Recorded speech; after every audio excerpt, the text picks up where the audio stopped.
Training. I originally came into the academy. I got both of my kids started with the kids program with Professor Finney and Professor Tessa. And I could see the other adults coming in for the classes and stuff, and I had a little bit of interest, and just got to the point where I wanted to stay in shape and everything, and more importantly, I wanted to be able to do something with my kids. Have kind of a thing that we would do together, and also keep up with them. I didn't want to have a couple of teenagers that a few years down the road were choking me out and beating up on their dad. So it was initially to kind of share the experience with them. And to kind of keep up with them, learn some of the same stuff they've been learning, and over the years it's kind of changed a little bit. But that's one thing that I've always been able to do and enjoy is coming in, do a class with my kids, train with them, and have a little bit of fun. Well, now that I've gotten into it a lot more and everything. Now I just enjoy, kind of everything about Jiu Jitsu, the challenges that pop up with training. Working with other students, helping them, develop skills and everything, and just how complex it is.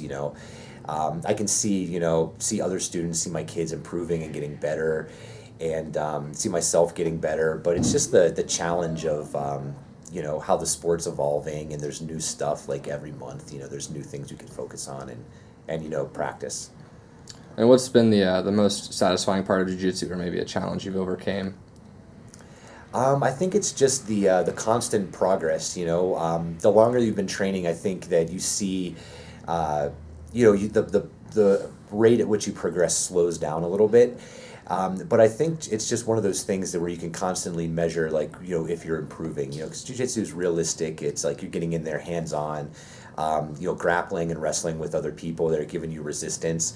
So you can really tell when you're improving, when your skills are getting better, just because it's the proof is out there. If you go out there and nothing works, everyone's just tooling on you, then it's a little bit harder to kind of see. But you can really measure progress and the development, in how you're doing, with your friends and your training partners.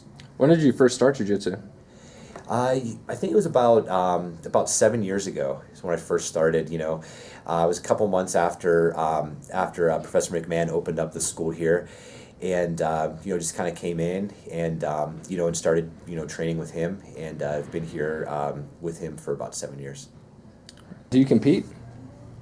Yeah, I do compete a little bit. In the last couple of years, I haven't done as many competitions as I had, in the beginning. I did a lot of competitions at blue belt and purple belt, and just with my schedule in the last few years, haven't been competing as much. But it's something that I really enjoy, and I kind of look forward to getting back into it and getting out there. What's the most nerve-wracking part of competing for you? For me, the hardest part is the build up for the competitions. The day of the competition is usually, there can be a little bit of nerves and stuff like that, but usually for me it's in the lead up to it. You got a lot of things that you're thinking about, training, conditioning, dieting, all those things. So it's more in the weeks leading up to a competition.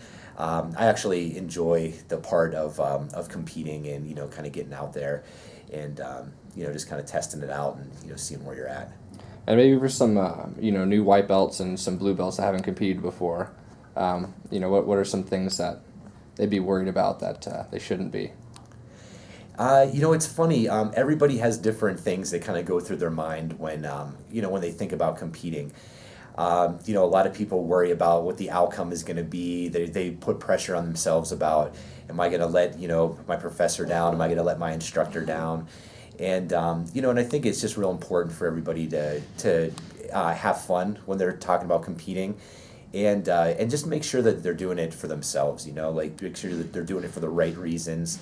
And, you want to have a good experience and stuff like that. And that's the same thing that we want as instructors for everybody that wants to compete. We want everybody to have fun, enjoy the experience, enjoy the time leading up to it, and, not put any personal pressure on themselves.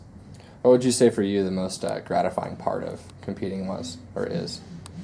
I think, of course, like there's a lot of, you feel good, with the victories and stuff like that. But I think just the part about getting out there and getting on the mat, and kind of, just kind of testing out your skills and just putting it on the line.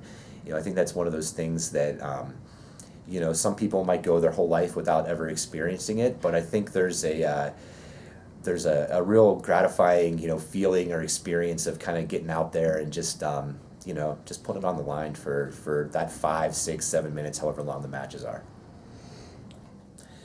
My favorite part about coaching, I would say, is just involves like working with people and seeing them overcome a lot of the challenges that they're dealing with, on the mat as well as off the mat. It's Jiu-Jitsu is a really complex martial art. There's a lot of things going on when we start training.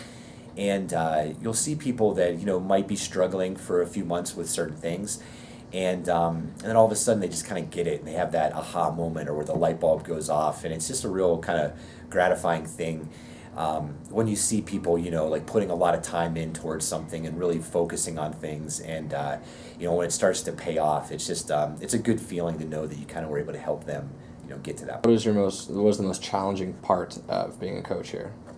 Man, one of the most challenging things, there's always different challenges, day to day or class to class, different challenges that are going to kind of present themselves.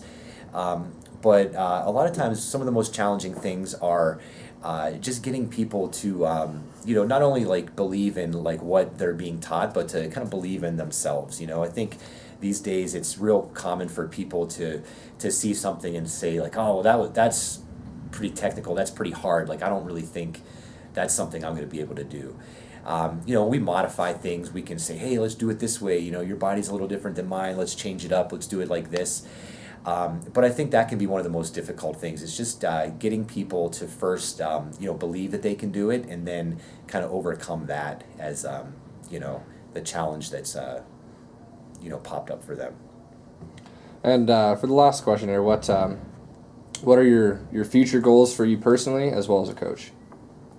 Well, for me, myself, personally, of course, I have the goal of reaching my black belt.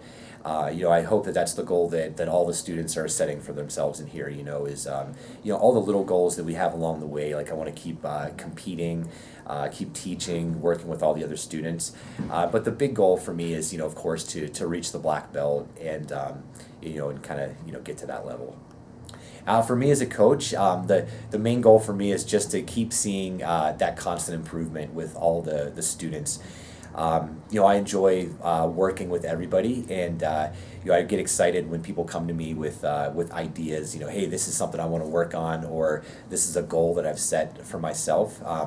So when students come to me and say, hey, like I'm looking to compete at this next tournament, or I'm looking to maybe, fight mixed martial arts down the road in a couple years. I get excited about, being able to coach people like that and work with them and, kind of get to see them, start to realize their goals a little bit.